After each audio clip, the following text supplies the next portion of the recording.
Hi friends, എല്ലാവർക്കും നമസ്കാരം. ഇന്ന് ഞാൻ വളരെ ഹെൽത്തിയും അതുപോലെ ഈസി ആയിട്ട് ഉണ്ടാക്കിയെടുക്കാൻ പറ്റുന്നതുമായ ഒരു ജിഞ്ചർ ദോശയുടെ റെസിപ്പിയാണ് ചെയ്യുന്നത്. അപ്പോൾ ഇതെങ്ങനെയാണ് തയ്യാറാക്കിയെടുക്കുന്നതെന്ന് നോക്കാം. അതിന് മുന്നേ ആദ്യമായിട്ട് എൻ്റെ ചാനൽ കാണുന്നവരുണ്ടെങ്കിൽ ഒന്ന് സബ്സ്ക്രൈബും കൂടി ചെയ്തിട്ട് സപ്പോർട്ട് ചെയ്യണേ. അപ്പോൾ നമുക്ക് വീഡിയോയിലോട്ട് പോകാം. അപ്പോൾ ജിഞ്ചർ ദോശ ഉണ്ടാക്കാൻ വേണ്ടിയിട്ട് ആദ്യം ഇതിലേക്ക് എന്തൊക്കെ വേണമെന്ന് നമുക്ക് നോക്കാം. ഞാനിപ്പോൾ ഇവിടെ ഒരു 2 കഷ്ണം ഇഞ്ചി ചെറിയ ചെറിയ പീസാക്കി എടുത്ത് വെച്ചിട്ടുണ്ട്. പിന്നെ ഇതിലേക്ക് ഒരു 3 വറ്റൽമുളകും 1 ടേബിൾ സ്പൂൺ കുരുമുളകും കൂടെ വേണം.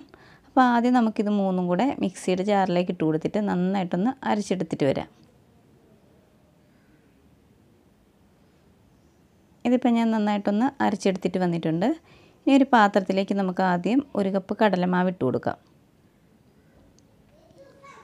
ഇതിൻ്റെ കൂടെ 1 കപ്പ് ആട്ടയും കൂടി ഇട്ട് കൊടുക്കാം. ഇനി ഇതിലേക്ക് വേണ്ടുന്ന ഉപ്പിട്ട് കൊടുക്കാം. അതിനുശേഷം ഇത് നന്നായിട്ടൊന്ന് മിക്സ് ചെയ്ത് കൊടുക്കാം. ഇനി നമ്മൾ നേരത്തെ അരച്ച് വെച്ച് ആ അരപ്പ് ഇതിലേക്ക് ഇട്ട് കൊടുക്കാം. ഇതിൻ്റെ കൂടെ ഒരു 7 ചെറിയുള്ളി അരിഞ്ഞതും പിന്നെ കുറച്ച് മല്ലിയില അരിഞ്ഞതും കൂടി ഇട്ട് കൊടുക്കാം. ഇനി നമുക്കിതിലേക്ക് കുറേശ്ശെയായിട്ട് വെള്ളം ഒഴിച്ച് കൊടുത്തിട്ട് ഇത് നന്നായിട്ടൊന്ന് മിക്സാക്കി എടുക്കാം.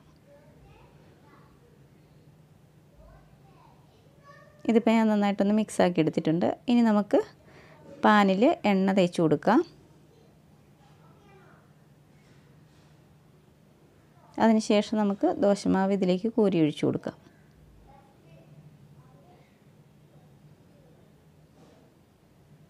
ഇപ്പോൾ ഇതിൻ്റെ ഒരു ഭാഗമായിട്ടുണ്ട്. അപ്പോൾ ഇതുപോലെ ഒന്ന് മറിച്ചിട്ട് കൊടുക്കാം. ഇതിപ്പോൾ ആയിട്ടുണ്ട്. ഇതിനി നമുക്കൊരു പാത്രത്തിലേക്ക് മാറ്റാം.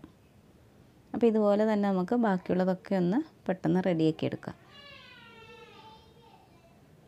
അപ്പോൾ നമ്മുടെ വളരെ ഹെൽത്തിയും അതുപോലെ ഉണ്ടാക്കാൻ ഈസിയും ആയിട്ടുള്ള ജിഞ്ചർ ദോശ ഇവിടെ റെഡി ആയിട്ടുണ്ട്.